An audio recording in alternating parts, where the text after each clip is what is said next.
2 Samuel pasal 13.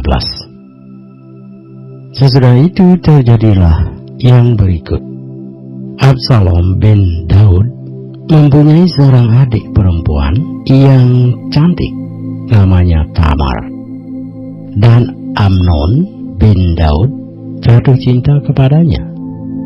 Hati Amnon sangat tergoda, sehingga ia jatuh sakit karena Tamar, saudaranya itu.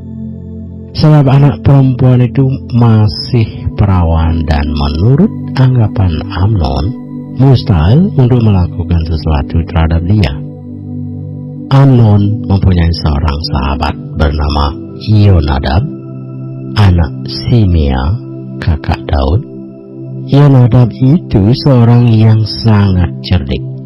Katanya kepada Amnon, "Hai anak raja, mengapa engkau demikian merana setiap pagi?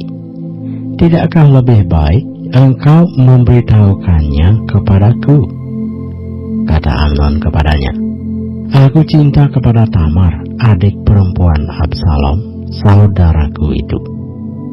Lalu berkatalah Yonadab kepadanya, "Berbaringlah di tempat tidurmu dan berbuat pura-pura sakit.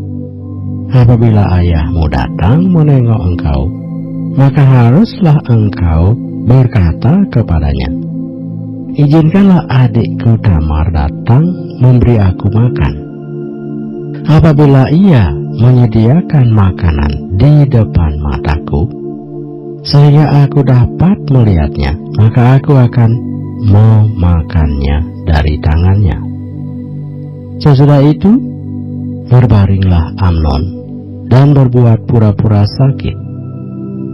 Ketika raja datang menengok dia, berkatalah Amnon kepada raja, "Izinkanlah adikku Tamar datang membuat barang 2 kue di depan mataku, supaya aku memakannya dari tangannya." Lalu Daud menyuruh orang kepada Tamar ke rumahnya dengan pesan, "Pergilah ke rumah Amnon, kakakmu, dan sediakanlah makanan baginya." Maka Tamar pergi ke rumah Amnon, kakaknya, yang sedang berbaring-baring. Lalu anak perempuan itu mengambil adonan, meremasnya, dan membuat kue di depan matanya. Kemudian dibakarnya kue itu. Sesudah itu gadis itu mengambil kuali dan mengeluarkan isinya di depan Amnon, tetapi ia tidak mau makan. Berkatalah Amnon, "Suruhlah setiap orang keluar meninggalkan aku." Lalu keluarlah setiap orang meninggalkan dia. Lalu berkatalah Amnon kepada Tamar, "Bawalah makanan itu ke dalam kamar, supaya aku memakannya dari tanganmu." Tamar mengambil kue yang disediakannya itu, lalu membawanya kepada Amnon, kakaknya, ke dalam kamar. Ketika gadis itu menghidangkannya kepadanya supaya ia makan, dipegangnyalah gadis itu dan berkata kepadanya, "Marilah tidur dengan aku, adikku." Tetapi gadis itu berkata kepadanya, "Tidak, kakakku, jangan perkosa aku, sebab orang tidak berlaku seperti itu di Israel. Janganlah berbuat noda seperti itu. Dan aku, kemanakah ku bawa kecemaranku? Dan engkau akan dianggap sebagai orang yang bebal di Israel."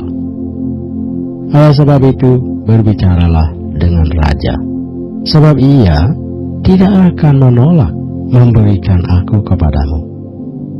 Tetapi Amnon tidak mau mendengarkan perkataannya, dan sebab ia lebih kuat daripadanya, diperkosanyalah dia, lalu tidur dengan dia.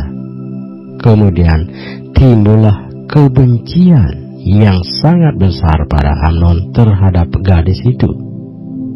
Bahkan lebih besar benci yang dirasanya kepada gadis itu daripada cinta yang dirasakannya sebelumnya. Lalu Amnon berkata kepadanya, "Bangunlah, enyahlah." Lalu berkatalah gadis itu kepadanya, "Tidak, kakakku, sebab menyuruh aku pergi adalah lebih jahat daripada apa yang telah kau lakukan kepadaku tadi."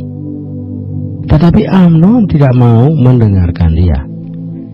Dipanggilnya orang muda yang melayani dia, katanya, "Suruhlah perempuan ini pergi daripadaku, dan kuncilah pintu di belakangnya."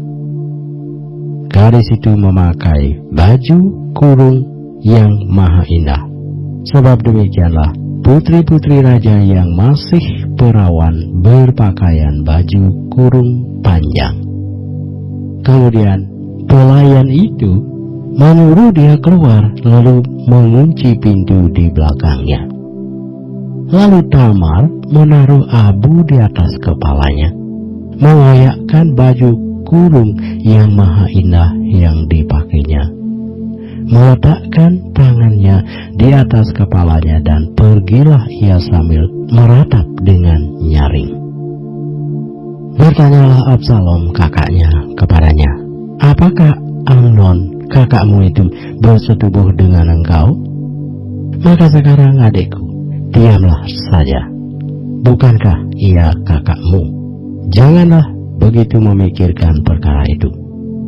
Lalu Tamar tinggal di rumah Absalom kakaknya itu seorang diri. Ketika segala perkara itu didengar Raja Daud, sangat marahlah ia. Dan Absalom tidak berkata-kata dengan Amnon, baik tentang yang jahat maupun tentang yang baik. Tetapi Absalom membenci Amnon sebab ia telah memperkosa Tamar adiknya.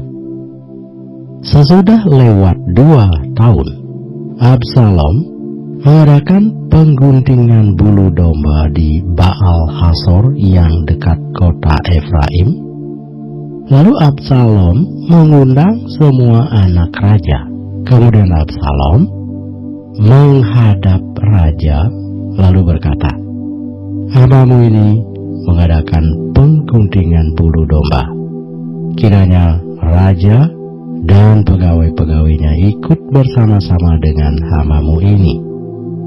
Tetapi raja berkata kepada Absalom, "Maaf, anakku, jangan kami semua pergi, supaya kami jangan menyusahkan engkau." Lalu Absalom mendesak, tetapi raja tidak mau pergi. Ia hanya memberi restu kepadanya.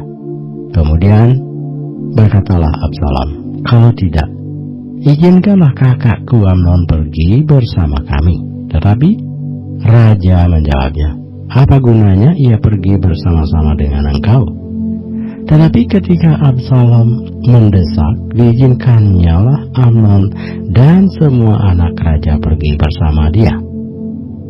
Lalu Absalom memerintahkan orang-orangnya demikian, "Perhatikan, apabila hati Amnon menjadi gembira karena anggur, dan aku berkata kepadamu, paranglah Amnon, maka haruslah kamu membunuh dia. Jangan takut, bukankah aku yang memerintahkannya kepadamu? Kuatkanlah hatimu dan tunjukkanlah dirimu sebagai orang yang gagah perkasa." Orang-orang Absalom memperlakukan Amnon seperti yang diperintahkan Absalom. Lalu bangunlah semua anak raja itu. Mereka menaiki bagalnya masing-masing dan melarikan diri. Mereka masih di tengah jalan ketika kabar sampai kepada Daud demikian, Absalom telah membunuh semua anak raja. Tidak ada seorang pun dari mereka yang lolos. Lalu bangunlah raja, dikoyakkannya pakaiannya dan berbaring di lantai, dan semua pegawainya yang hadir padanya mengoyakkan pakaian mereka. Maka berbicaralah Yonadab, anak Simea, kakak Daud, katanya, "Janganlah tuanku menyangka bahwa semua orang muda anak-anak raja itu telah dibunuh. hanya Amnon yang mati. Sebab hal itu telah terlihat pada air muka Absalom sejak Amnon memperkosa Tamar adiknya. Jadi janganlah tuanku raja menaruh pikiran dalam hatinya bahwa semua anak raja itu sudah mati, sebab hanya Amnon yang mati. Absalom melarikan diri. Ketika orang yang berjaga-jaga melayangkan pandangnya, maka terlihatlah olehnya sejumlah besar orang datang dari jurusan Horonaim sepanjang sisi pegunungan. Berkatalah Yonadab kepada raja, lihat, anak-anak raja datang. Benar seperti kata hamamu ini. Baru saja ia habis berkata, datanglah anak-anak raja itu. Mereka menangis dengan suara nyaring. Juga raja dan semua pegawainya menangis dengan amat keras. Absalom telah melarikan diri dan telah pergi kepada Talmai bin Amihur, raja negeri Gesur, dan Daud berduka cita berhari-hari lamanya karena anaknya itu. Absalom telah melarikan diri dan telah pergi ke Gesur. Ia tinggal di sana 3 tahun lamanya. Lalu raja tidak lagi marah terhadap Absalom, sebab kesedihan hatinya karena kematian Amnon telah surut.